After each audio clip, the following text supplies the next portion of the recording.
상반기 우리 또 성 과장님 뭐 저도 그렇습니다만 좀 감회가 2023년 네. 상반기를 보내고 나서 시장 보내고 나서 좀 감회가 있으실 것 같은데. 네, 일단 뭐 첫 장부터 사실 제 감회를 넣고 시작하려고 했어요. 네, 첫 장부터? 지금 뭐 1월, 2월, 3월 제 생각이 어떻게 바뀌었는지 그리고 뭐 지금은 또 생각이 어떤지 요즘에 장이 변동성이 너무 심하니까 네. 하루하루 맞추는 건 당연히 어렵고 하루? 한 달 맞추는 것도 당연히. 쉽지 않은 것 네. 같아요. 그래서 저도 뭐 매일매일 분석을 하는데 그 분석대로 또 시장은 가지도 않고 그래서 최선을 다하고 있으니까 그래도 한번 오늘 말씀드리는 내용들을 한번 보시고 이대로 하라가 아니라 이런 거를 보면서 이 가정이 틀리면 다른 생각도 해보라고 저는 말씀을 좀 드리고 싶습니다. 네. 그러니까 그래요. 기준점을 잡고 네. 이게 다르게 되면 거기서 또 다시 수정해 나가자. 네, 저는 가정 1, 2를 얘기하고 가정 네. 1의 가능성을 더 높다고 하면 그냥 보시는 분들은 그냥 결론만 보시는 경향이 있거든요. 그래서 항상 그게 좀 저도 안타깝더라고요. 왜냐하면 이거 구독자들 보시는 분들이 좀 저도 다 자산을 불렸으면 좋겠는데 네. 또 뭐 자산을 마이너스로 하면 안 되잖아요. 그래서 저도 많은 고민을 하고 있습니다. 네.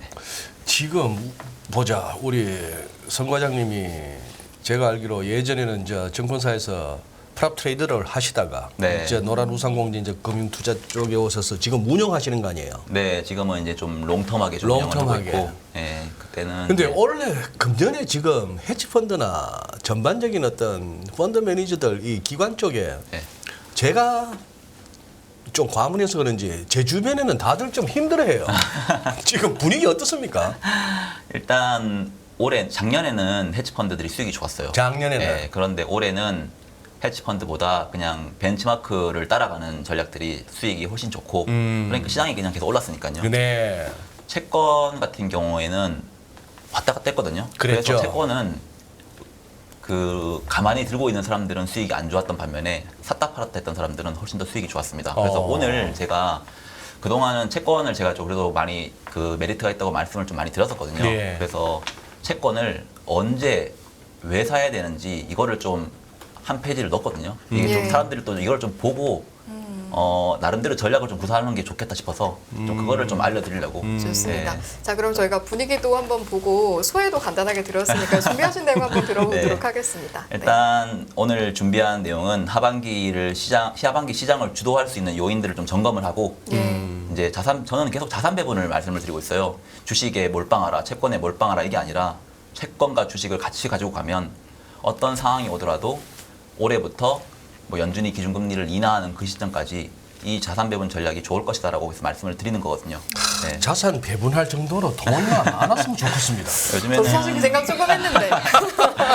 그래서 요즘에는 보면 그 직장인 분들도 IRP 같은 걸로 본인의 퇴직연금을 본인이 이제 운용을 요즘 하시더라고요. 그러더라고요. 그래서 그게 또 그렇더라고요. 그 퇴직금 날리면 안 되잖아요. 그럼요. 그래서 네.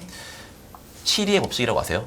7-2의 법칙. 그게 72 숫자를 네. 뭐 나누기 8로 하면 9가 나오잖아요. 네. 그러면 연 8% 복리를 내면 9년 네. 뒤에는 원금의 2배가 된다라는 전략이거든요. 그런데 그러면 한 9년 정도를 그렇게 8%씩 매년을 내면 내 자산이 2배가 됐는데 만약에 50%를 까먹으면 그 해. 그럼 다시 원금밖에 안 남잖아요. 그래서 보통 10년에 한 번, 뭐 12년에 한 번 이런 식으로 항상 위기가 오는데 우리는 매년 이렇게 벌다가 한 번을 잃으면 위험해지거든요. 네. 그래서 그런 거를 좀 피하기 위해서 저는 퇴직연금이나 이런 건 중요한 돈이잖아요. 그래서 그렇죠. 항상 자산 배분을 강조를 드리고 있고 네. 그렇게 하면 위기가 오더라도 이제 손실의 폭이 덜할 것이고 다시 재기할 수 있는 그 자금이 생기거든요. 네. 그래서 저는 그거를 계속 강조를 드리는데 이제 채권 사라고 하니까 채권을 몰빵해가지고 여기도 손실 나면 또 막 힘들어하고 주식을 사지 말라고 했는데 그러면 주식에 대해서 비중을 줄이려고 하는 거를 인버스를 사라고 또 알아듣는 사람도 있더라고요. 그래서 저는 그런 전략이 아니거든요. 예. 그래서 그런 부분들을 좀 오늘 말씀드리려고 합니다. 네. 알겠습니다. 근데 가져오신 자료의 첫 페이지에 네. 제목에서 일단 이 질문을 안 드릴 수가 없네요. 매크로에 대한 판단이 필요한 이유. 네. 야, 아직도 노란 우산의 성상현은 아직도 매크로 타령이네. 요즘 다들 그러시잖아. 네. 누가 매크로 얘기해요? 맞아요. 예.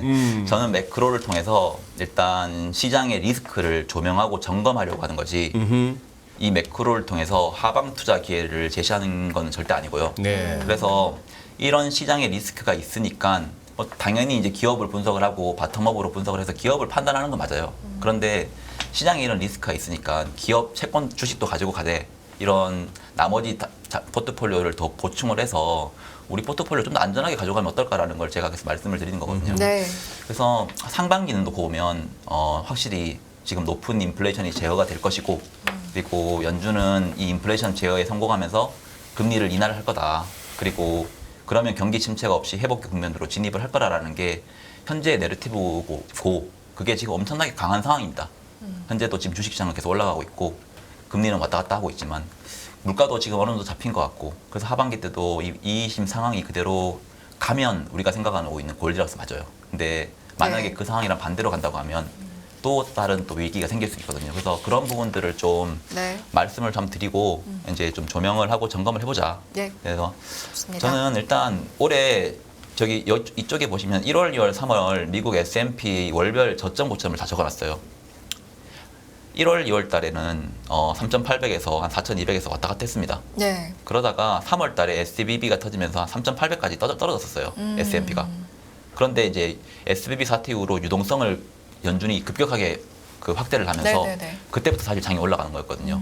그래서 저도 사실 3월 달에 타 방송사 나가서는 상반기는 장이 좋을 수 있다라고 말씀을 드렸거든요.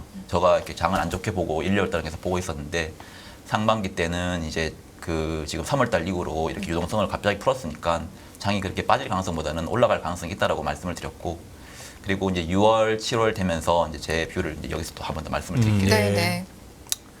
일단 제가 강조하는 부분들이 있어요. 이 표를 보시면 골디락스의 가장 큰 조건은 낮은 실업률과 높은 물가 제어입니다. 지금 이거 되고 있거든요. 그런데 물가는 좀 제어되면서 네, 지금 실업률은 여전히 낮잖아요. 실업률은 또 낮고 네. 그게 골디락스다. 네, 이게 되면 연준은 통화 정책을 지금 금리를 급격하게 올린 부분들을 이제 완화를 시킬 겁니다. 그런데 이게 하반기 때도 지금과 똑같이 지금 상태로 물가가 제어가 되고 실업률은 여전히 유지될 수 있을까? 우리는 이 부분에서 의문을 가져봐야 돼요. 그래서 하반기에 제가 주목하는 테마는 일단 이런 AI 테마가 계속적으로 지속이 가능할까? 그리고 제가 계속 강조하는 이 유동성 부분은 과연 빠지지 않고 유지가 되거나 더 올라갈 수 있을까? 아니면 연준은 지금의 이 물가가 계속 그 하락할 거라고 보고 긴축에 대한 기조를 떨어뜨릴까? 네. 마지막으로는 보통 금리가 올라가면 가장 문제가 되는 거는 시차를 두고 하이힐드 채권, 정급 본드들이 문제가 되기 시작합니다.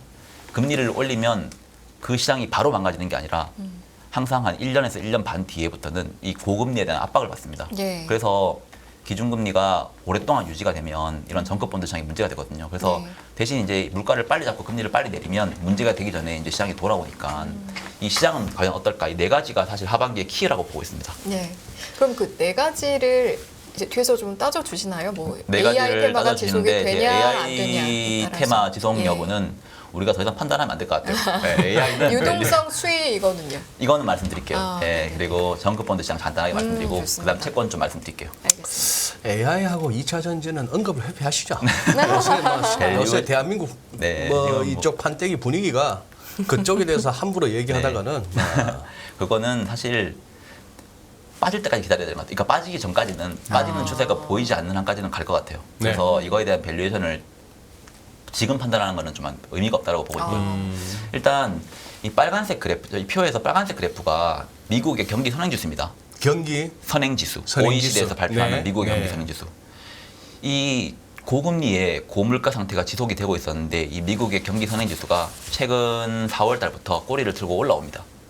이런 상황은 과거에는 잘 발생을 하지 않았거든요. 예. 저도 그래서 하반기 때, 그 2분기 때 같은 경우에 이게 만약에 그냥 그 가짜 지표가 아니라고 하면 미국의 경기 선행 지표는 지금 올라오고 있으니까 이제부터 사실 골디락스로 가는 게 맞거든요. 그래서 지금 최근에 보면 미국, 한국, G20 모두 다 경기 선행 지수가 턴어라운드 진행을 하고 있고요. 예. 그 근간에는 미국의 인프라, 정부 주도로 지금 미국이 인프라를 엄청나게 깔고 있어요. 그렇죠. 그런 부분들이 GDP에 영향을 주고 있거든요. 네. 그래서 민간이 주도하는 시장이라기보다는 정부가 주도하고 있는 지금 GDP 성장을 지금 진행을 계속 하고 있습니다. 그래서 이런 부분들이 계속 진행될 수 있다라고 하면 이 경제 선행 지수가 갑자기 부러지지 않을 것 같아요. 그래서 좀 지켜볼 필요가 있을 것 같은데 저는 지금까지는 골디락스가 맞다. 그리고 하반기 때는 다른 부분들을 조금만 더 점검을 해보자라는 게 지금까지의 제 뷰입니다. 예. 이게 제가 매번 강조하는 게 이 유동성이에요. 이 유동성을 혹시 자세하게 그 설명해 주시는 분들 있었나요? 유동성을 잘 문홍철 설명하는. 연구원, 뭐 윤여선 연구원 다들 유동성 전문가긴 한데, 그렇죠. 예, 제가 좀 더 이거를 자세하게 말씀드릴게요. 좋아요. 일단 예. 각 잡고 설명한 적은 뭐 당장 생각나진 않네요. 네. 저는 그럼 이제 그리고 각 잡고 지켰습니다. 주식이랑 같이 맞습니다. 또 이거를 보고 있기 때문에 이게 사실 저는 연준이 긴축하고 있는 시기, 그리고 연준이 양적 긴축까지 같이 하는 시기에는 이 유동성 그래프와 주가의 그래프는 상관관계가 매우 높았습니다. 이게 인과관계가 아니고요. 그냥 유동성이 빠지면 주식은 과거에도 보니까 빠졌었다. 그래서 지금도 빠질 수 있다라는 거를 저는 그 계속 강조를 드리는 거고, 이 유동성을 구성하고 있는 이게 연준의 유동성이거든요. 그 연준의 부채 계정을 보면 첫 번째로 시장에 유통되는 돈, 그 현금 통화, 막 우리 500원, 1000원 이런 통화 찍혀 있는 돈 있잖아요. 네. 이것도 연준에 가지고 있는 부채 중에 하나고요.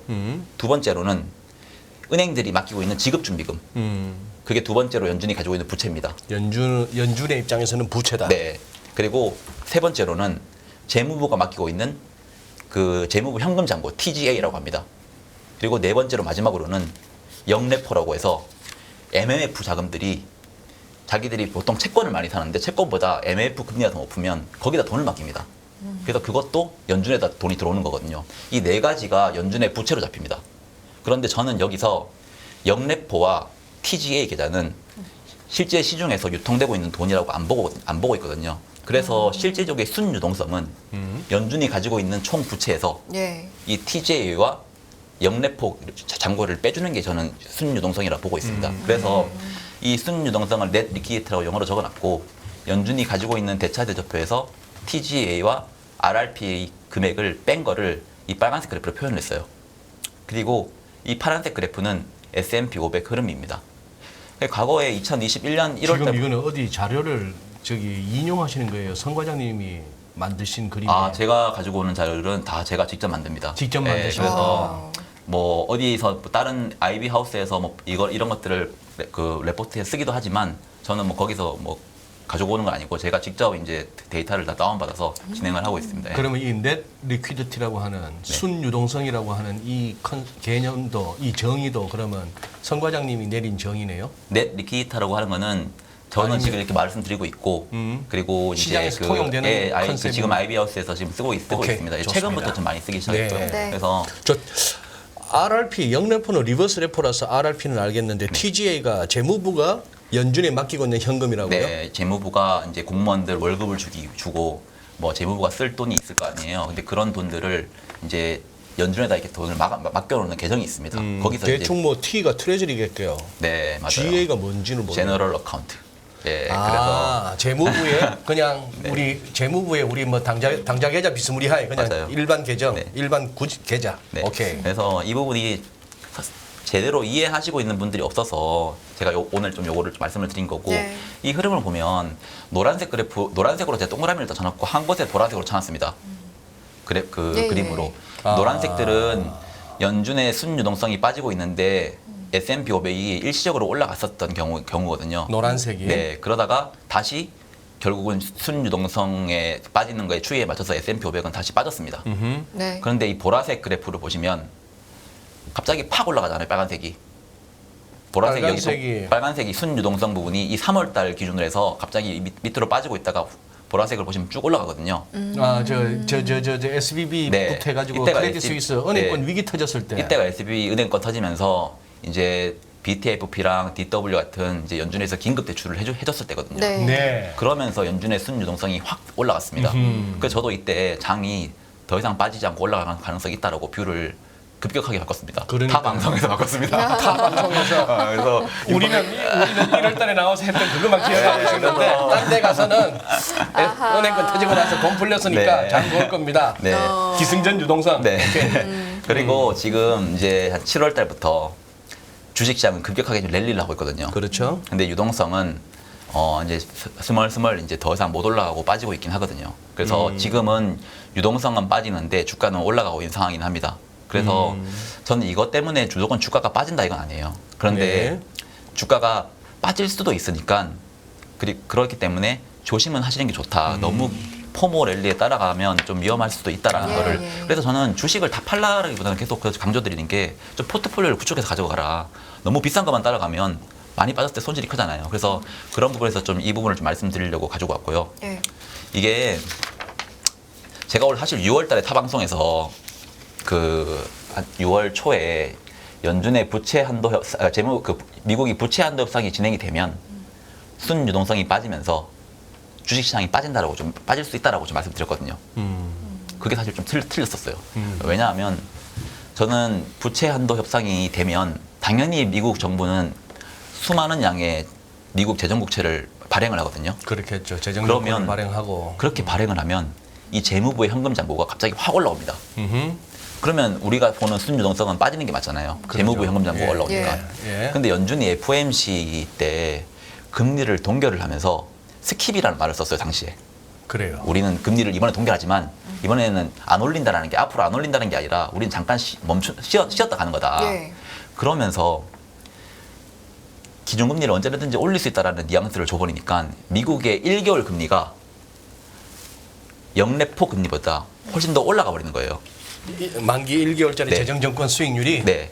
그러니까 이 영레포가 원래 지금 연준의 기준금리 하단에서 OBP를 더 주고 있거든요. 그게 5.05%. 근데 1개월 금리가 이 스킵이라는 용어를 쓰면서부터 갑자기 한 5.1, 5.2 이렇게 올라가는 거예요. 그러면서 이 영레포의 돈들이 쭉 빠져나오면서 이 1개월짜리 채권을 사는. 네. 그 채권 사버려야지. 네. 1BP라도 높으면 그거 네. 뭐 지옥까지 따라가는 게 돈인데. 맞아요. 그 채권 시장에는 그게 진짜 중요하거든요. 1BP가. 그러다 보니까 재무부의 현금 잔고는 엄청나게 늘어나면서 순유동성이 급감했는데 영레포가 갑자기 확 빠지는 거예요. 그러니까 이게 완충이 돼버린 겁니다. 그래서 실질적인 순유동성이 그때 안 빠졌습니다. 오케이, 6월 달에. 오케이. 그러면서 장이 우려하다가 갑자기 순유동성이 안 빠지니까 랠리를 해버린 거예요. 6월 달부터. 돈 빠질 줄 알았는데 안 빠지네. 네, 안 빠지네 이러면서 어. 그냥 올라가는 거예요. 그게 6월 달에서 6월 말까지의 상황이었습니다. 예. 그리고 7월 달에는 이제 그게 조금씩 빠지고 있어요. 이제 그때 이 영레포의 자금이 완충시키는 것보다 재무부가 발행하고 있는 국채가 좀 더 양이 많아져 버리니까 네네. 이제 이걸 100%는 다 완충을 못 하거든요. 그러니까 이제 조금씩 빠지고 있고 저는 그래서 그게 3분기 때는 왜냐하면 재무부는 계속 채권을 발행할 거거든요. 지금 6월 달까지 한 4,250억 달러를 발행을 했는데 그거에 영레포에서 거의 다 완충시켰습니다. 그래요. 근데 얼추 영래포 잔고 빠진 거하고 네. 비슷하네요. 근데 7월에서 9월까지 6천억 달러 정도 더 발행할 겁니다. 그래서 연내 1조 달러라는 얘기가 그 얘기구나. 네. 그거를 분명히 또 영래포에서 어느 정도 완충시킬 거예요. 그렇죠. 그런데 이 완충을 100%는 다 못할 거라는 게 제 개인적인 생각이고 그리고 지금 연준은 그 양적 긴축을 계속 하고 있거든요. 네. 그 부분도 그 부분은 장기 채권들이 양적 긴축이 많이 일어나기 때문에 예. 그거는 영래포에서 받을 수 있는 자금들이 아니에요. 그러면 실질적인 연준의 순유동성이 조금은 빠질 거예요. 왜냐하면 장기채 같은 경우에는 영래포에서 못하는 이유가 영래포는 하루짜리 금리를 주는 거거든요. 계속. 네. 그래서 긴 채권은 못 담습니다. 그러니까 1개월짜리 채권 담고 길어봤자 3개월, 6개월 이런 걸 담지 막 10년짜리 채권, 2년짜리 채권 이런 걸 못 담거든요. 그래서 양적 긴축에 지금 월 단위로 950억 달러씩 하고 있는데 네. 이게 3분기 때 곱하기 3을 하면 대충 2,700억 달러, 2,800억 달러 되잖아요. 그리고 연준이 부채를 그 단기 채권을 한 6천억 달러 더 발행할 거다. 그럼 이게 실질적으로 한 8천억 달러 되거든요. 예. 근데 뭐 RRP가 이런 단기 채권들은 어느 정도 완충을 시킨다고 하더라도 장기 채권을 일부 못할 것이고 단기 채권들도 100%는 다 못할 것이다. 그래서 유동성 긴축은 지금 당장 끝났다기보다는 지금은 너무 이게 시장이 강하기 때문에 보여지지 않는 것이지 예. 이게 또 우려가 되면 또 이거 또 사람들이 우려를 할 수도 있거든요. 그래서 이거는 순유동성에 대한 추이는 좀 계속 지켜보시면서 하시라. 이게 저는 절대 지금 또 말씀드리지만 유동성이 빠진다고 주가가 빠진다는 아닙니다. 근데 유동성이 빠졌을 때 과거의 상관관계를 보니까 주가가 따라갔었다. 그래서 그래요. 지금의 AI에 대한 그 힘이 만약에 어느 정도 너무 올라가면 또 못 올라갈 때가 있잖아요. 이게 더 이상 못 올라간다라고 하면 또 유동성을 사람들이 우려하기 시작할 수 있다라는 거를 좀 한번 점검해보는 걸 말씀을 드리는 거고요. 이 부분까지 혹시 네. 이해하셨습니까? 이해하셨어요? 이해됐습니다. 네. 이해됐고 아까 그 슬라이드 첫 거고 네. 예, 저기 예. 그러니 저 연준의 넷 리퀴디티라고 한 순유동성의 정의를 갖다가 그 연준의 그 부채 네, 연준이 항목에서 가지고 있는 총 자산에서 총자산에서 네, 재무부에 저거 현금 잔고, 하고 리버스 역레포 네. 그걸 빼라 하는 네. 저거는 이해가 됐고 하는데 네, 제 얘기는 그 얘기죠. 지금 이제 이 유동성 얘기가 지금 성 과장님 얘기는 지금은 이제 3월 달에 은행권 위기 이후에 일시적으로 확 늘었던 유동성이 네. 어떻게 보면 3, 4, 5, 6 그때까지는 괜찮았죠. 자산 시장의 랠리에 네. 어떤 그 도움을 줬다. 불쏘시개 역할을 했다고 볼 수 있는데 조금 이제 하반기에 가서는 유동성이 줄어들 가능성이 있다. 네. 유동성이 준다고 해서 그 장이 꼭 빠지는 건 아니지만 네. 그것까지 말씀하셨어요. 네. 제 생각에 네. 지금 저런 컨셉이나 저런 아이디어를 갖다가 그리고 저런 어떤 우려를 갖다가 성 과장님만 하시는 건 아닐 것 같아. 저만 하는 것 같은데요. 그래서 제 얘기는 제가 월가에도 있을 것 같아. 아웃라이어 같아요. 지금 월가에도 있을 네. 것 같은데 문제는 지금처럼 장이 갈 때는 저런 얘기를 안 한다는 거죠. 맞아요. 네, 왜냐면 발표도 못 할 뿐더러 설령 또 어딘가 가서 발표를 한다 해도 기사화되지 않아요. 욕 먹거든요. 장이 갈 네. 때는. 이게 장 빠지면 이제 나오지. 장 올라갈 때 조심하라고 하면 욕 먹거든요. 그러니까. 그래서 저는 욕 먹고 있습니다. 그래서 더 욕을 안 먹기 위해서 이제 좀 저는 주식을 뭐 다 팔라 인버스를 저는 인버스 치라고 한 적은 한 번도 없었고 그래서 인버스를 하라 이런 게 아니라 주식은 가지고 가되 또 이따가 말씀드리는 채권 뭐 유가 이런 것들에서 자산에 대한 포트폴리오를 좀 가지고 가라. 그래야 어떤 상황이 일어나든지 간에 당신의 계좌가 8%씩 9년을 해서 2배를 겨우 모았는데 50%를 한 번에 까먹으면 50% 언제 올지 아무도 모르잖아요. 그래요. 그걸 누가 알겠어요. 근데 연준이 지금 기준금리를 인상하는 시기는 막 그렇게 장이 올라갈 수는 있지만 조심해야 되는 상황은 맞거든요. 그래서 그런 측면에서 좀 계속 말씀을 드리는 겁니다. 예. 알겠습니다. 그런 유동성 추이를 잘 지켜보다가 대응은 어느 시점에 하면 되는 거예요? 근데 말씀을 들어보면 미리 대응 준비는 미리 해야 되는 것 같은데. 대응은 그래서 전 자산 배분으로 말씀을 드린 거고 이제 원래는 주식과 채권의 비중을 가지고 가다가 좀 이런 리스크가 좀 많이 보이는데 하면 주식의 비중을 조금 줄이고 네. 또 다른 저평가된 자산의 비중을 조금 올리면서 이걸 조절을 해나가면 시장에 마켓이 크러쉬가 오든지 아니면 마켓이 랠리를 하든지 간에 수익률이 뭐 20% 30% 이렇게 못 벌겠지만 우리가 생각하고 있는 우리는 퇴직연금 이런 것들은 30% 매년 30% 벌려고 하는 운영은 아니잖아요. 그래서 네. 안정적인 수익률을 꾸준하게 계속 관리를 해서 변동성을 좀 최대한 줄이자. 그리고 그러니까, 수익률을 예. 어느 정도 확보를 하자. 이런 다시 게 말하면 정리를 하자면 어느 정도 분배가 되어 있어야 네, 추이를 보는 것에서 그치지 않고 대응을 할 수 있으니까 일단 좀 분배를 하자. 네, 분배를 이거네요. 하자라는 네. 거가 제 그래서 이따가 분배를 어떻게 하는지 좀 알려드릴게요. 알겠습니다. 네. 네. 뭐 퇴직연금이나 노란우세 공제본부 저 우리 자영업자들 진짜 피 같은 돈 그 아유, 너무 굴리는 소중하죠. 그쪽에서 맞아요. 예. 10백억 하면서 쫓아다니겠어? 그러다가는 그렇게 또 할 수 있는 시간도 없고요. 예, 우리 이래야 되는데 무슨 주식시장 언제 봅니까? 그래서 그 10백을 쫓아다니시지 말고 이렇게 적당한 세력들 이렇게 좀 불러가지고 10백을 만드세요 그냥. 돈 있겠다 뭐 돈도 있어 가오 있어 뭐 못해. 저는 받아들이실 수 없는 발언을 하신 것 같은데. 좀 말하다 보면 이상하네. 네. 저는 전문가라고 하시는 분들, 저도 뭐 전문가인지 아닌지 잘 모르겠지만 전문가라고 하시는 분들은 시장에서 우린 다 장님이에요. 내일 어떻게 될지 모르는. 정확히 그런데 알수 없죠. 앞에 있는 물건을 전문가들은 과거에 조금 더 만져봤던 사람들이고 좀 전문가가 아닌 분들은 이제 처음 만져보는 사람이에요. 그래서 이게 앞에 있는 물건이 정확하게 뭔지 모르는 거예요. 그런데 우리는 전문가들은 조금 더 많이 만져봤으니까 감이 좀 더 있는 거고 전문가가 아닌 분들은 그거를 이제 시작하는 거고 그래서 그 누구도 모릅니다. 그래서 전문가의 말을 100% 맹신하지 말고 우리 나름대로의 좀 운용하고 자산을 좀 관리할 수 있는 능력을 키우자가 사실 제가 제일 말씀드리고 연초부터 저는 그 부분을 말씀드리고 네, 싶었는데 약간 이제 뭐 많은 유튜버나 이런 것들은 제목이 좀 자극적으로 달리잖아요. 그래서 무조건 빠집니다. 팔으세요. 이렇게 달리면 그런 말 한 적도 없는데. 그래서 고충이 좀 그런 게 있으셨군요. 있습니다. 네, 예, 그래서 알겠습니다. 이렇게 해서 유동성 이야기까지 저희가 했고 네. 그리고 금리에 대한 밸류에이션은 제가 뭐 예전에 1월 달에도 한번 말씀드렸어요. 이거 이제 지금 안전자산 대비해서 지금 네. 주가에 대한 기대 수익률이 얼마나 지금 프리미엄이 있냐. 이 검정색이 이제 주가에 대한 기대 수익률에서 미국 국채 10년물에 대한 기대 수익률을 뺀 차이거든요. 그러면 이게 검정색 그래프가 아래로 내려올수록 주가가 비싸고 금리가 싸다는 겁니다.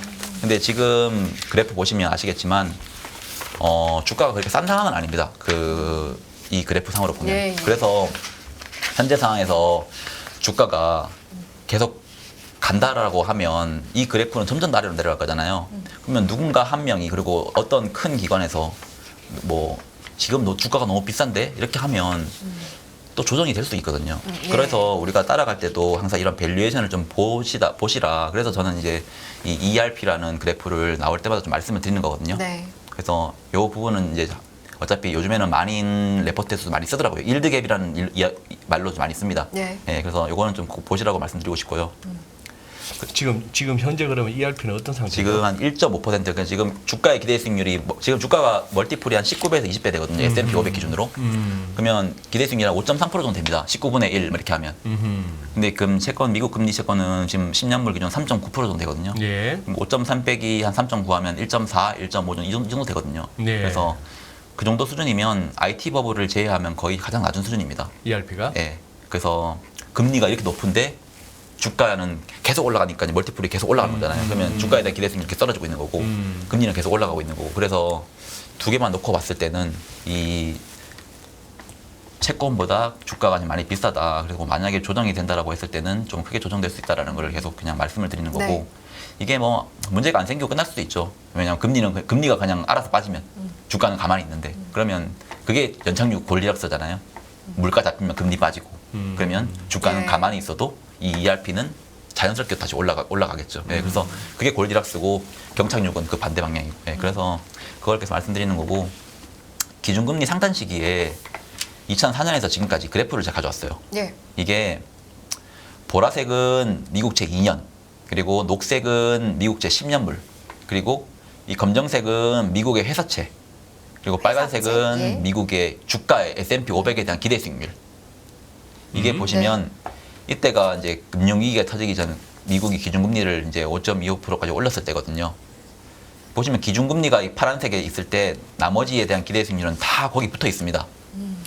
그러다가 이제 경착륙이 생기면서 기준금리는 인하를 하고 미국 2년물과 미국 10년 국채 금리는 하락을 합니다. 그런데 미국 회사채 금리는 더 뛰어요. 그리고 S&P 500은 급격하게 조정이 되면서 기대 수익률이 갑자기 올라갑니다. 예. 네. 그러니까 이게 경착륙이 됐을 때 가장 위험한 거거든요. 그래서 우리는 자산 배분은 제가 계속 말씀드리는 게 이렇게 올라가는 자산과 이렇게 내려가는 자산을 같이 가지고 있어야 된다. 뭐 문제가 생겼을 때. 그래서 제가 계속 주식과 채권에 대한 그 포트폴리오를 강조를 드리는 거거든요. 네. 문제가 생기면 국채에서는 국채 금리는 빠지면서 국채 수익률은 우리의 수익률은 올라가는데 네. 주식을 들고 있거나 회사채 포트폴리오를 들고 있으면 이 자체적으로 금리가 뛰면서 우리 수익률은 이제 손실이 나거든요. 그래서 이제 상관관계가 좀 떨어지는 자산들을 이렇게 가지고 가자라는 거거든요. 네. 자산 배분을 하라고 하면 주식만 가지고 자산 배분을 한다고 하면 방어주와 뭐 성장주를 가지고 하는 거고 예. 저는 이제 주식과 채권을 가지고 간다고 하면 네. 국채와 이제 주식을 같이 가지고 가라. 그렇게 하면서 뭐 여러 가지 자기가 보고 있는 지표들을 판단을 하면서 비중을 조금 조절해라. 이거를 계속 말씀을 드리는 겁니다. 네. 지금 같은 경우에도 보면 기준금리를 5.25까지 올린 상황인데 다 붙어 있습니다. 모든 수익률이. 그러네요. 그러네요. 여기서 연착륙이 되면 금리 인하를 하면서 모든 자산들이 이제 안정적으로 빠지겠죠. 근데 경착륙이 되면 아까 말씀드린 대로 반대 방향으로 갈 겁니다. 예. 그래서 연착륙이 가든지 경착륙이 가든지 우리는 자산 배분을 하면 그냥 마음 놓고 일할 수 있거든요. 근데 그냥 주식에 몰빵이 돼 있거나 채권에 몰빵이 돼 있거나 이러면 이 시장을 매일 봐야 돼요. 예, 자기가 트레이더도 아닌데 또 본다고 해서 잘하는 것도 아니에요. 그래서 갑자기 훅 찌르고 들어오셨어. 본다고 잘하는 것도 아닌데. 매일 본다고 본다고 잘하는 잘하는 것도 건 없지만 아닙니다. 또 본다고 차라리 달라지는 것도 없어요. 사놓고 1년 뒤에 보는 게 더 좋을 수 있습니다. 예, 그래서 예. 그런 측면에서 그리고 퇴직연금은 날리면 안 되잖아요. 거기 자기가 노후에 퇴직하고 그 써야 될 돈들을 다 모아놓고 그걸 네. 운용하고 있는데 그런 측면에서 좀 퇴직금을 좀 제대로 잘 관리하시는 게 좋을 것 같다. 네. 그리고 이제 이거 개인 자산 투자 똑같습니다. 그래서 그렇게 해야 매년 안정적으로 버는 거지. 옆 사람이 뭐 하루에 30% 벌었고 50% 벌었다고 자랑하면 그냥 그 사람은 그냥 그 사람을 나름대로 살고 있구나. 나는 그냥 내 나름대로 이렇게 기대 수익률을 가지고 산다. 그래서 본인은 본인 거에 대한 충실을 하면 됩니다. 좀 부럽던데. 저는 네, 나도 저는 뭐 예. 얼마를 먹었네, 뭐 몇 프로 했네, 네. 뭐 더블을 묻네 하면서 밥 안 사면은 맞아요. 밥 안 사죠. 밥 안 사면은 됐고 하면서 그냥 끊어버려. 아, 이거 좋은 방법인데요. 됐고. 밥을 사면 축하한다. 밥을 그래, 안 사면 맞아요. 부럽다 야. 밥도 안 사면서 그러면. 됐고. 네, 좋습니다. 그래서 뭐 이거는 요까지만 말씀드리고 예, 예. 그다음 이거는 이제 뭐 이까지가 이제 사실 주가에 대한 제가 밸류에이션을 말씀을 드릴 건데 네.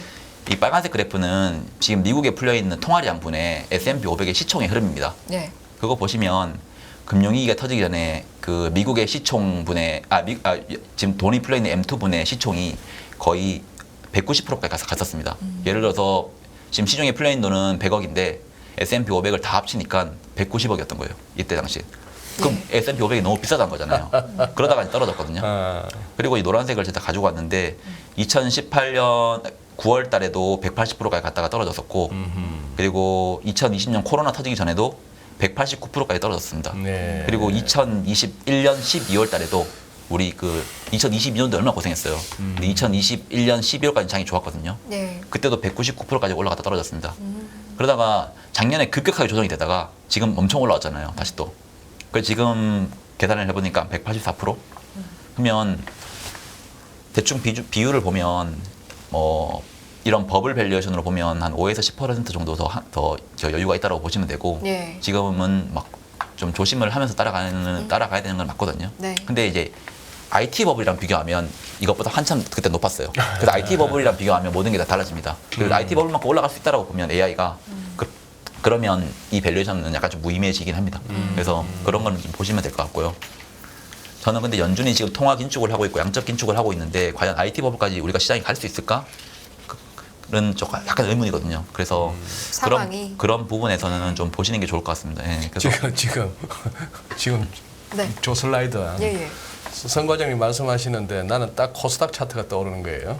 지금 저기 X축 보면 2004년부터잖아요. 네. 2004년부터 해가지고 금융위기 오기 전에 저 빨간색 밸류에이션이 너무 높았다가 네. 훅 미끄러지고 2019년 그 다음에 2018년도 뭐 180% 했고요. 코로나 오기 전에 노란색 칠했고 훅 했는데 이걸 갖다가 예를 들어서 우리 코스닥을 갖다가 이 기간 동안에 펼치면 나름대로 코스닥에서도 뭐 맞아요. 출렁출렁이 있어요. 네.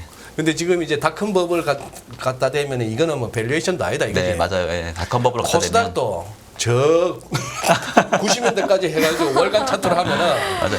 좀 전에 봤던 이 출렁거림이 점이요 점. 네. 예?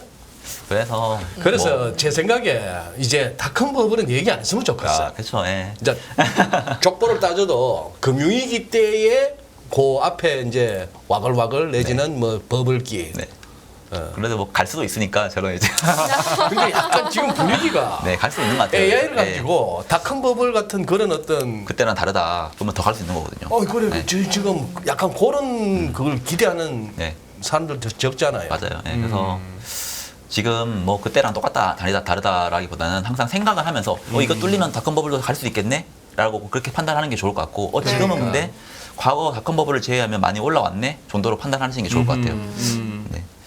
이게 미국제 10년물 드디어 제가 좀 이 부분을 좀 강조를 드리려고 가져왔습니다. 이거는 트레이딩을 전문적으로 해본 사람들만 알고 있는 내용인데 제가 오늘 요건 좀 말씀드릴게요. 예, 오. 기대된다. 일단 귀한 제가 내용을. 올해 상반기를 미국제 10년물을 3.3에서 4% 정도 밴드를 봤었어요. 미국제 10년물은 3.3은 너무 과도한 피보팅 베팅이다. 그리고 뭐 3.6, 3.7, 3.8 이렇게 올라가면 그래도 한번 진입해볼 만하다. 그래도 한 상단은 한 4% 정도 본다. 그런데 이제 4%에서 4.5%까지 지금 요즘에 얘기도 나오거든요. 10년물이 더 올라갈 수 있는 거 아니냐. 예. 예. 그런 것들은 저는 쇼커버링 구간이라고 보고 있습니다. 그 이유를 좀 말씀드릴게요. 네. 일단 장기물 금리가 상승을 할 수 있는 재료와 하락을 할 수 있는 재료를 제가 4가지를 가져왔거든요. 상승을 할 수 있는 재료는 당연한 게 이제 인플레 리스크, 인플레가 다시 재점화되는 리스크, 그리고 장기 국채가 대량으로 발행될 리스크거든요. 그렇지 수급상. 네. 하락을 할 수 있는 리스크는 이게 어느 수준 금리 이상으로 올라가면 미국 은행들이 가지고 있는 자본금이 거덜이 납니다. 평가 손실로는.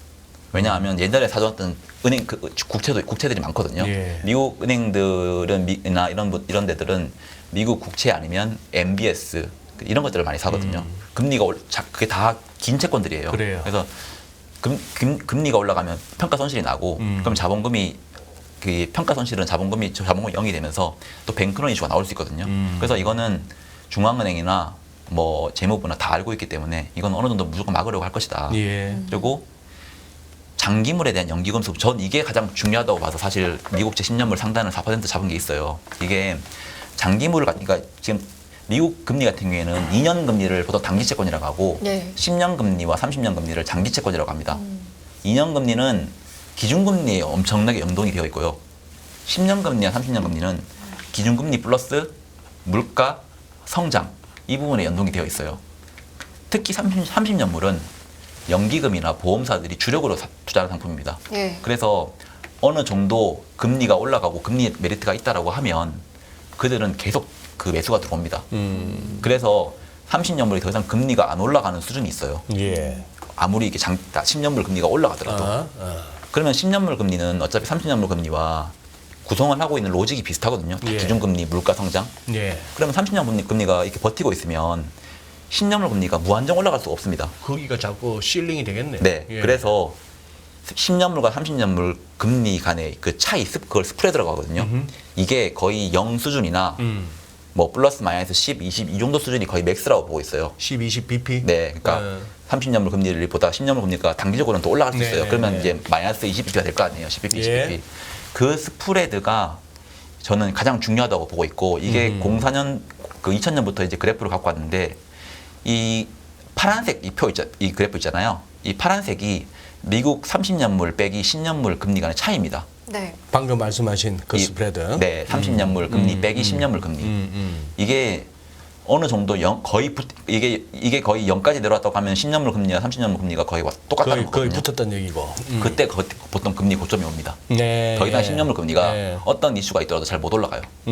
그래서 10년물 금리를 요건 4%를 좋은 인사이트네요. 4%를 지금 그런데 저 파란색 저 막대가 거의 제로 지금 수준이- 거의 10bp 정도 됩니다. 10bp 10bp. 정도. 그래서 얼마큼 왔네. 네, 얼만큼 왔고 그래서 그게 이제 그래서 지금 뭐 조금 더 올라가고 내려가고 할 수 있는데 이게 30년물 금리는 이 정도 레벨에서 계속 매수가 들어왔었고 네. 그리고 그 보험사들은 그거에 대한 매수가 계속 꾸준히 있거든요. 왜냐하면 네. 얘네들도 금리가 더 튈 수 있다라고 생각은 하지만 또 못 샀을 때 리스크가 있거든요. 그래서 이 정도 레벨이면 우리 사도 된다라는 걸 생각을 하고 있어요. 그래서 30년 금리는 10년물 금리가 어떻게 움직이든 간에 어느 정도 레벨에서 들어옵니다. 네. 그래서 10년물 금리가 거기서 더 못 튀고 올라가고 이게 있거든요. 네. 전 그 레벨을 보면서 지금 4% 정도는 들어가도 됩니다. 3.8에서 4% 정도는 들어가도 됩니다라고 그때 말씀을 드렸던 거고 네. 그때 10년 미국채를 너무 강조를 하니까 사람들이 뭐 3.3에서 사고 3.4에서 사고 막 이렇게 그냥 너무 막 급격하게 사버리니까 올해 채권을 들고 있던 사람들이 가만히 가지고 있었는데 그냥 우리 남는 게 없지 않나 더 손실 나지 않냐 이렇게 생각을 하는데 이게 이런 거를 봐가면서 좀 10년물을 사고 ETF를 네. 들어가고 하셔야 돼요. 그래서 자기도 나름대로 이 그래프를 좀 그어보고 하시는 사람과 그냥 남의 말 듣고 사라고 하는 사람 그 사람들은 그 다음 대응이 안 되잖아요. 그래서 저는 좀 오늘 이 부분을 좀 말씀을 드리려고 좀 이걸 가지고 왔거든요. 그래서 요거는 꼭 한번 나중에도 보시면서 네, 한번 네. 좀 생각을 한번 해보세요. 그래서 10년물이랑 2년물 간의 그 금리 차이는 언제든지 역전도 되고 하는데 왜냐하면 2년물을 구성하는 요소와 10년물을 구성하는 요소는 다르거든요. 근데 10년물과 30년물은 거의 구성하는 요소가 비슷합니다. 네. 그래서 이거는 무한정 역전이 될 수가 없습니다. 그렇기 때문에 10년물에 대한 레벨을 그 정도로 판단을 하시면 되고 예. 그래요, 성 과장님. 네. 지금 저 자료에서 하나만 좀 클리어하게 하고 가시죠. 네. 다 이해를 했고요. 네. 금리 상승 재료하고 하락 재료도 이해했고 특히 저기 30년물하고 10년물의 스프레드가 거의 저렇게 제로에 수렴할 정도 같으면 10년물 이제 거의 더 오르기가 어렵다. 네. 이해가 됐는데 자 저기서 위에 10년물 3.3에서 4.0%까지 이렇게 레인지로 대응하라 네. 이해됐고 네. 근데 4에서 4.5 즉 현 레벨보다도 금리가 더 치솟는 4% 위로 10년물 수익률이 올라가는 경우는 쇼 커버링 구간으로 판단한다 했는데 저 쇼 커버링의 개념을 한번 정확하게 하고 갑시다. 쇼 커버링이라고도 하고 롱스탑이라고도 하는데 이게 결국은 과도하게 그냥 저점에서 좀 매수를 많이 한 사람들이 어느 정도 수준에서는 못 털고 그냥 던지는 경우들이 있어요. 이게 금리가 너무 올라가 버리면. 그래서 그런 부분에서는 이건 밸류에이션이랑 관계없이 그냥 일시적으로 튈 수는 있다고 보고 있습니다. 저도. 이게 저거는 4에서 4.5로 튀는 경우는 국채를 갖다가 집어 던지는 경우 아니에요? 집어 던지는 경우인데 이게 보통 이제 연준에서 물가 목표를 2%로 하지 않고 우리는 2.5%로 하겠습니다. 3%로 하겠습니다. 왜냐하면 물가가 안 빠진다고 하면 그런 이제 어나운스를 계속 하게 되면 10년 금리는 올라갈 수 있고 왜냐하면 아까 말씀드렸듯이 10년 금리는 기준금리, 물가, 성장. 그래서 그런 경우에는 장기채가 더 튀거든요. 그러면 예. 10년 물과 30년 물 간에 또 갭이 또 이렇게 다시 또 스프레드가 벌어지고 하니까 이게 스프레드가 이렇게 붙었을 때 10년 물이 이제 여기서 더 못 오를 수 있겠구나라고 접근을 하시는 게 맞고 다시 30년 물 금리가 엄청 올라가면서 10년 물과 30년 물 간의 그 금리 차이가 다시 벌어지기 시작한다. 그때는 10년 물은 다시 조금 더 올라갈 수 있으니까 좀 조심을 하시라. 그래서 항상 그 금리 구간마다의 그 차이 있잖아요. 금리 차이. 이걸 항상 보시면서 좀 대응을 하시라.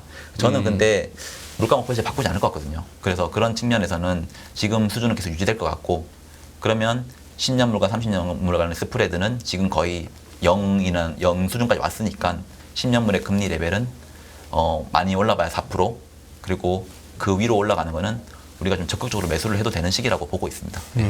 그래요. 알겠습니다. 네. 그러니까 이제 제 얘기는 그거죠. 아까 이제 쇼커버링 같은 경우는 우리가 제일 쉬운 얘기로 그거죠. 뭐. 숏을 쳤다가 최근에 2차 전지 내지는 그 관련주들의 네. 공매도 치는 게 숏을 치는 거 아니에요. 그렇죠. 숏을 쳤다가 맞아요. 오 이게 자꾸 올라. 야, 안 되겠다. 덮어라 하는 게 쇼카바인데. 맞아요. 쇼카바 차원을 넘어서 야 이거 저 벌떡같이 달라드네. 지금 손실이 얼마야? 그냥 사. 이게 숏 스퀴즈요. 맞아요. 그죠? 제가 그러면 용어를 그럼 쇼커버링은 약간 이상해. 맞아요. 저기서. 롱스탑이라고 하는 롱스탑이 낫겠어요. 그죠?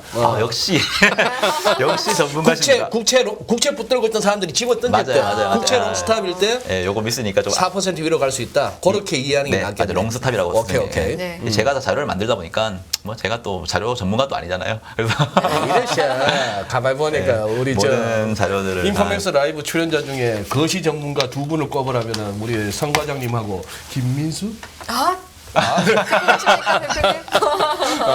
그래요. 그래서 뭐 알겠습니다. 뒷장도 좀 있지만 이 밸류에이션 마지막 말씀드릴게요. 이게 예. 미국채 TLT의 월별 수익률을 가져왔어요. 1월 달에 7.6% 수익이 났고 2월 달에 마이너스 5%, 3월 달에 플러스 4%, 4.5%, 4월 달에 그냥 0, 5월 달에 마이너스 3%, 6월 달에 0, 뭐 이런 식이었어요. 그럼 결국은 남는 게 거의 없었어요. 그래서 금리 들고 있는 사람들이 들고 있으면 그냥 그러니까 뭐 번 게 없는 거예요. 그래서 그런데 2월 달에는 미국 10년물 기준으로 3.3이었어요. 그리고 5월 달에는 2월 달에도 3.4 정도 됐었어요. 그러니까 1월 때 채권의 비중을 더 많이 태운 사람들은 당연히 그 지금 들고 있는 사람들 같은 경우에는 남는 게 없죠. 그렇죠. 그래서 항상 이 밴드 플레이를 제가 3.3에서 4%를 말씀드렸던 이유가 그래서 말씀드리는 거예요. 이때는 좀 채권의 비중을 줄이고 이때는 채권의 비중을 좀 올리고 우리가 언제 줄이고 내려야 될지에 대해서 본인 스스로 좀 판단을 해보시라. 그냥 누가 사라고 해서 샀습니다. 이거는 이게 1년 뒤, 2년 뒤를 놓고 보면 지금 사실 금리가 잘 산 거라고 보고 있어요. 네. 근데 지금 당장 우리는 올해만 놓고 보면 경기 침체 안 올 것 같잖아요. 지금 분위기는 그러면 금리도 급격하게 안 빠집니다. 그리고 그러니까. 물가가 급격하게 빠질 것 같지도 않잖아요. 그래요. 그럼 금리가 급격하게 안 빠집니다. 네. 그럼 우린 밴드 플레이로 대응을 해야 됩니다. 뭐가 생기기 전까지는. 연착륙이든 경착륙이든 확실히 뭐가 보이면 금리는 빠질 거예요. 그런데 그게 아니라고 하면 밴드 플레이입니다. 그래서 10년물에 이렇게 대응하시는 게 맞는 것 같고 네. 밴드도 이번 금년의 밴드가 어디 보통 밴드입니까? 예를 들어서 이 정도 고점, 이 정도 저점에서 이렇게 맞아요. 예. 2년물 보세요. 올라갔다 내려왔다 더 올라갔다 더 네. 내려왔어. 그러니 뭐 결 잘못하면 벌써 실려가는 거죠. 증권사에서 프락 트레이딩 하는 분들은 이번에 채권 돈 많이 벌었습니다. 사실. 많이 벌었어요. 네, 그래서 그런 변동성을 더 좋아합니다. 오케이. 네.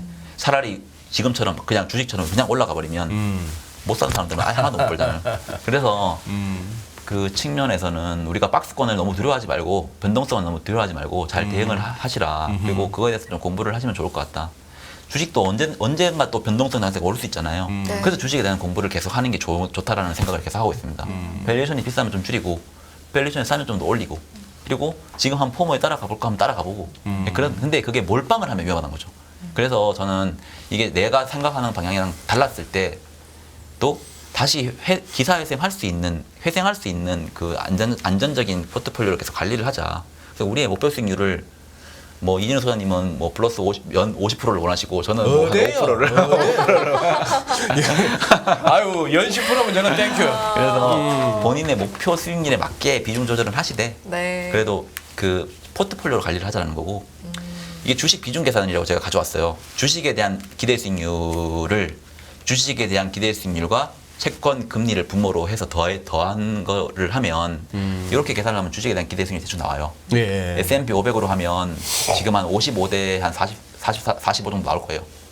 S&P 500은 55% 들고 가라. 예. 채권은 한 45% 들고 가라. 근데 이거에 대해 기대 수익률 S&P 500으로 안 하고 뭐 나스닥으로 하거나 뭐 코스피로 하거나 이러면 또 다 달라지겠죠. 왜냐 멀티플이 다 다르니까 네. PR이 네. 다 다르니까요. 그래서 그걸 좀 판단하시면 될 것 같고 저는 그래서 뭐 지난번에도 인포맥스 1월달에도 나와서 6대 4를 말씀드렸고 뭐 지금도 비슷합니다. 지금 5대 5 정도 들고 가는 게 맞는 것 같고 5대 5에서 6대 4 정도. 그래서 이렇게 들고 가는 게 지금 맞는 것 같고 뭔가 좀 방향이 바뀌면 또 비중을 좀 조절해가는 게 좋을 것 같습니다. 그 근거는 ERP로 보시면 될 것 같아요. 그래서 그래도 우리 성 과장님 가르마는 7대 3인데. 올해 얘기를 7대 3으로 해주시죠. 운영했으면 대박 났을 텐데. 아주 저 기분 꿀꿀할 때는 5대5 가르마 한번 보세요. 저기 거울 볼 때마다 정신이 확 차려져. 8대 2입니다 지금 가르마. 지금 8대 2요? 아니 이진호 사장님. 저는 8대 2죠. 잠시만 제 가르마는 제가 약간 6대 4 같은데요. 네, 그래서 6대 4. 네, 아, 성희 씨가 알겠습니다. 6대 4. 네. 본인의 가르마대로 운영하시면 되겠네요. 이거 너무 좋은 아까 얘기예요. 말씀하신 안전 지향과 정반대 아닙니까? 알겠습니다. 그래서- 아니 그러면 그러니까 일단 주식을 6, 채권을 4, 네. 이 정도 뭐 지금- 아니면 5대 5 정도로 추천을 네, 하시는 지금 거고. 이런 딱 예. 이 수익률 그 계산 방법으로 하면 한 55대 45, 그러니까 5대 5 정도 나오고요. 네. 본인이 주식에 대한 좀 인사이트가 있고 더 괜찮을 것 같으면 거기서 이제 비중을 조금 올리고 조금 내리는 건 맞는데 근데 그 기존의 ERP를 보고 추이를 보면서 그게 해나가자는 밸류에이션으로 하는 말씀이세요. 방법이고 이제 뭐 AI가 더 갈 것 같다고 하면 요 비중을 좀 더 올릴 수는 있죠. 그리고 저는 이거 S&P 500으로 비중을 짰지만 나스닥으로 할 수도 있고 유럽으로 할 수도 있고 코스피로 할 수도 있고 예. 그거는 다 자기 나름대로 하시면 됩니다. 대신 이게 채권을 같이 가져가면서 하셔야지 그 지수가 문제가 됐을 때 이걸로 이제 그 방어가 되거든요.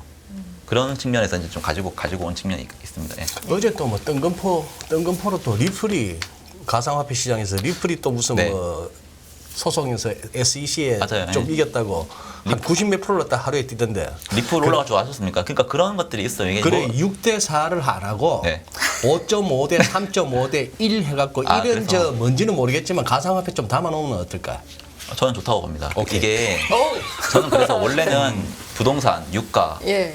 원자재, 부동산, 가상화폐 이거를 다 가지고 말씀드리고 싶은데 그러면 1시간 만에 저희 못하면 10시간 잡아주셔야 돼요. 그래서 저희가 그래도 오케이. 그나마 좀 제일 쉽게 좁혔어, 설명하기 좁혔어. 위해서 이렇게 가지고 온 거고 자기 나름대로 그걸 하시면 됩니다. 아니 네. 이진 소장님께서 속내를 잘 찾아주신 거였군요. 그러니까 네. 부동산도 밸류에이션 한 법이 다 있거든요. 그래서 그런 그렇겠죠. 측면들은 다 있고 시간이 없으니까 마지막으로 조금만 예. 하나만 말씀드리고 가시죠. 끝낼게요. 네. 예. 이게 그 파란색 그래프가 S&P 500이 컨센서스 대비해서 실적이 잘 나오면 이 파란색 그래프가 올라가고 네. 못 나오면 내려가는 거를 제가 1992년도부터 가져왔어요. 그리고 주황색은 S&P 500 주가의 변동률. 그럼 결국은 컨센보다 실적이 잘 나온다고 하면 주가는 따라옵니다. 네. 지금 2023년만 놓고 보면 실적보다 컨센은 이 파란색 그래프는 이제부터 시작인 거고 주가는 이미 올라와 있습니다. 네. 그러면 결국은 뭐 다시 말해서 컨센보다 실적은 잘 나와야지 됩니다. 지금 네. 이거를 유지를 해주려면 2분기는 잘 나올 것 같아요. 왜냐하면 컨센이 워낙에 낮아요. 근데 내년도에 대한 전망은 올려놨거든요. 그런 측면에서는 앞으로 이거를 계속 보셔야 되고 물론 저도 지금 주식 이거만 놓고 보면 올라갈 수 있을 것 같습니다. 근데 앞으로도 컨센서스 대비해서 실적이 계속 잘 나와줘야 되고 지금은 시장이 2024년도는 다 좋아진다고 컨센서스를 올리고 있거든요. 네. 그런 부분도 계속 그 부분보다 잘 나와줘야 됩니다. 그래서 이것도 점검을 계속 해가면서 보시는 게 예. 중요하다고 보고 있고요. 마지막으로는 이거 소비 침체인데 소비는 지금 소비 좋거든요. 지금 근데 연준 샌프란시스코 연은에서 최근에 초과 저축분을 발표를 하면서 5천억 달러 정도 남아 있어서 하반기까지는 괜찮다 소비가 이야기를 했거든요. 예. 그런데 초과 저축분이 예를 들어서 5천억 달러가 있으면 100만 장자가 가지고 있는 금액은 얼마고 그냥 진짜 자영업자가 가지고 있는 돈은 얼마인가를 둘이 나눠봐야 돼요. 근데 이거 보시면 파란색은 상위 1%가 가지고 있는 현금 잔고, 파란색. 네, 빨간색은 이제 하위 50%가 가지고 있는 현금 잔고. 네. 이거 보면 5천억 달러가 있다고 하더라도 이 하위층이 들고 있는 금액은 이제 여건이 얼마 안 남았거든요. 상위층들은 돈을 가지고 있어도 이거 다 안 씁니다. 다 저금하고 뭐 이러지. 저 사람들이라고 하루 5끼 먹을 것도 아니고. 그러니까요. 그래서 그렇죠. 어. 같은 그래서 사람인데. 그렇죠. 소비가 지금 좋은데 언제 떨어질지 모르거든요. 그래서 그런 측면에서 우리는 이런 것들을 다 점검하면서 대응을 하시자. 네. 다시 한 번 말씀드리지만 저는 장이 지금부터 폭 나간다 절대 아니고요. 그 자산 배분을 통해서 우리 포트폴리오 안정적으로 관리를 하자는 게 제 그 베이스이긴 하거든요. 네. 우리 선 과장님도 상반기에 여기저기서 욕 좀 들으셨구나. 저 욕 먹죠. 예, 그래서 근데 결국은 돈을 벌어야 이 사람은 잘하는 사람이고 돈을 뭐 만약에 이 사람이 그러니까 이 사람이 무조건 뷰가 맞아야지 잘하는 사람인 건 맞아요. 왜냐면 우리는 결과 중심주의니까. 근데 결과만 놓고 보는 것도 맞는데 그 결과를 만들어내는 과정을 좀 지켜보는 것도 중요하고 그래야지 본인 스스로도 좀 역량이 계속 커지지 않을까. 인플루언서 보시는 분들은 다 똑똑하고 열심히 공부하시는 분들이잖아요. 그런 예. 측면에서 뭐 우리 비단, 다 같이 좀 예, 투자뿐만이 아니라 모든 게 다 과정도 맞아요. 중요하고 뭐 결과도 중요하고. 그래서 위기 그렇겠죠. 속에서 우리는 예언보다는 좀 숨겨진 기회를 좀 찾고 대응을 하자라는 게 제가 오늘 좀 드리고 싶은 말씀이긴 합니다. 네. 그래요. 네. 예언보다는 위기 속 숨겨진 기회를 찾고 대응하자. 예언보다도 뭐랄까? 요즘은 예언보다는 어떤 자기 실현이라 할까? 셀프 풀필링? 일종의 그거죠 뭐. 이렇게까지 같이 누가 이렇게 나를 따르라. 누가 나를 따르라 있긴 있구나. 근데 잘 따라요. 잘 따르다 보면은 이게 그래 지금 저 뭡니까? 홍콩에 저 뭐 완차이나 네. 싱가포르 저 시내 그 바에서 이러면서 한숨 푹푹 쉬는 친구들이 많다는 얘기가 네. 이 세상이 바뀐 거예요. 네. 맞아요. 그 친구들이 옛날에는 완력으로 밀면 밀고 차트도 만들려면 만들었거든. 근데 이게 지금 그 소수 전부 소총부대이기도 한데 맞아요. 예. 이게 지금 뭐 때로 몰리니까 그 맞아요. 친구들이 당하고 있는 거죠. 사실 결국은 가치에 수렴하거든요. 모든 주가는. 결국은 네, 근데 근데 민주식 보면 나오잖아요. 가격이 네. 급등할 때가 있습니다. 그럴 네. 때는 뭐 진짜 잘하는 사람들도 그때는 손절하거든요. 왜냐하면 이거는 지금 추세적으로 모멘텀이 너무 세니까. 그래서 그런 측면으로 그렇다고 해서 그 가치 평가를 하는 사람들이 필요 없는 건 아닙니다. 왜냐하면 그 주식에 대한 가치, 이 지금 자산에 대한 가치를 좀 제대로 평가를 해줘야 이게 지금 어느 수준에 있는지를 사람들이 판단할 수 있거든요. 아니면 우리는 항상 그 투기와 폭락과 이거를 경험하거든요. 그래서 그래요. 그런 측면에서 뭐 전문가분들이 좀 가치를 좀 더 많이 좀 말씀을 드리고 그렇지만 가격은 더 올라갈 수도 있고 내려갈 수 있다라는 그 변동성도 좀 같이 좀 다 판단하면 좋은데 그걸 누가 다 알겠습니까? 그래서 저는 그러고 네. 저 인간이 전문가인지 사기꾼인지를 또 약간 시간이 필요해요. 전 사기꾼은 아닙니다. 전문가시죠. 아직까지는 우리 선 과장님은 사기꾼은 아닌 것 같아. 제가 봐도. 근데 제가 이것도 뭐- 몰라 이거 세월 가봐야 돼 이거. 시큰 전문가라 해놓고 보니까 알고 보니 지가 뭐 선행매매하고 뭐 그러니까요. 요즘 그런 거 해쳐먹고 뭐 잠시 더 갔다 나와서 그냥 팔자 고칠 이제 조폭들까지 뭐 장외갖고 뭐 해먹. 맞아요. 예, 그래서 금융하시는 분들이 좀 이게 그 모럴 해저드가 진짜 제일 중요한 것 같아요. 그거 네. 절대 생기면 안 되거든요. 네. 그래서 그 공부 잘하고 똑똑하고 다 좋은데 그 생각 있잖아요. 생각 그 사람의 정신이 얼마나 건전한지가 네. 중요한 것 같아요. 네. 자 그러면 저희 지금 5분 정도의 시간 일부 남겨두고 남았어요? 있는데 남았- 네, 급히 마무리하신 감이 있는 것 같아요. 제가 근데 시간 전 50분까지인 줄 예, 알았어요. 근데 이제 마무리하면서 말씀하신 게 예언보다는 위기 속에 숨겨진 기회를 찾고 대응하자라고 네. 이제 말씀을 하셨어요. 사실은 이 숨겨진 기회라는 부분이 또 중요한 것 같고 그 장표 보면 1, 2, 3번에 그 네. 기회에 대한 힌트를 많이 숨겨놓으신 것 같거든요. 그래서 그게 사실 저희가 일부에서 했던 이야기인데 이거 한번 정리해 주시고 마무리하면 네네네. 어떨까 싶습니다. 일단 연준의 순유동성 추이는 이게 요즘에 프레드라는 데서 데이터를 다 받을 수 있어요. 그래서 제가 나중에 시간 되면 그 댓글로 좀 달아놓겠습니다. 그래서 거기서 매일매일 추이가 나옵니다. 그래서 그걸 보면서 좀 스스로 좀 지금 유동성이 빠졌네, 지금 올랐네. 진짜 댓글 달아주실 거예요? 제가 달겠습니다. 오, 그거 기대하겠습니다. 정말 예. 감사하죠. 그거를 좀 보시는 거를 첫 번째로 좀 추천을 드리고 네. 그렇다고 주가가 빠진다는 건 아니에요. 근데 이게 좀 유동성이 빠지고 있다, 올라가고 있다를 좀 판단하시는 게 좋을 것 같고 네. 지금 ERP 금리에 대한 그 주가 금리 대비해서 주가의 밸류에이션이 어떤지도 좀 계속 지금 위치가 어느 정도 있다. 지금 올라가면 어디까지 올라갈 수 있을까? 지금 버블이 아닐까? 그 스스로 좀 판단하시는 게 좋을 것 같아요. 네. 그래서 그걸 보면서 주가의 방향성과 버블을 좀 스스로 판단해 보시라. 두 번째는 물가가 이제 하반기부터 사실 기저효과가 이제 끝났어요.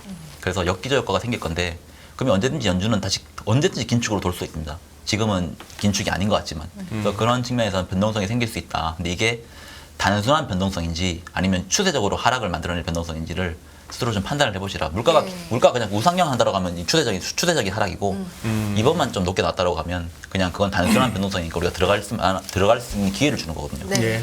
그 측면에서 보시고 소비는 아까 전에 제가 말씀드렸고 그 지금 소비는 그렇게까지 막 사람들이 환호할 만한 소비 상황은 아니다. 그래요. 예. 그리고 아까 그 보여주신 자료는 뼈를 때립니다. 네. 그러니 아직도 초과저축이 5천억 달러 남았다. 5천억 달러 이거 적은 돈 아니거든요. 맞아요. 예. 그런데 우리가 자꾸 그 평균의 그 오류에 속는 거라. 맞아요. 예.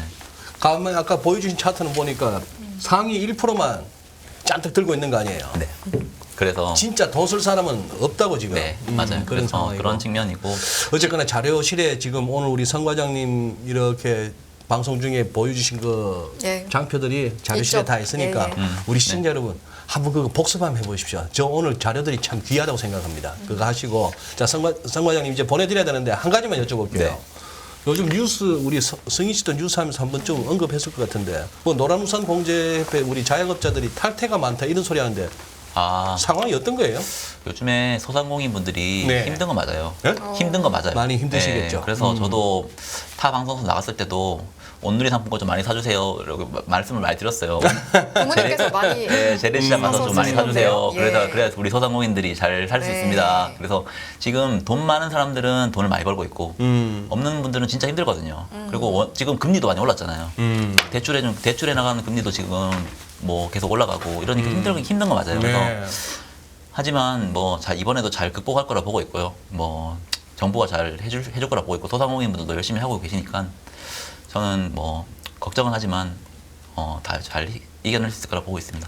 그래요. 뭐 탈퇴만 있는 것도 아니고 또 신규 가입도 네 맞습니다. 예, 가입자도 많아서 지금 뭐 순증이긴 합니다. 아, 그래요? 예, 그렇지만 이제 탈퇴하시는 분들은 좀 마음이 안쓰럽죠. 예. 그게 돈이 진짜로 망하거나 폐업하거나 이런 분들이거든요.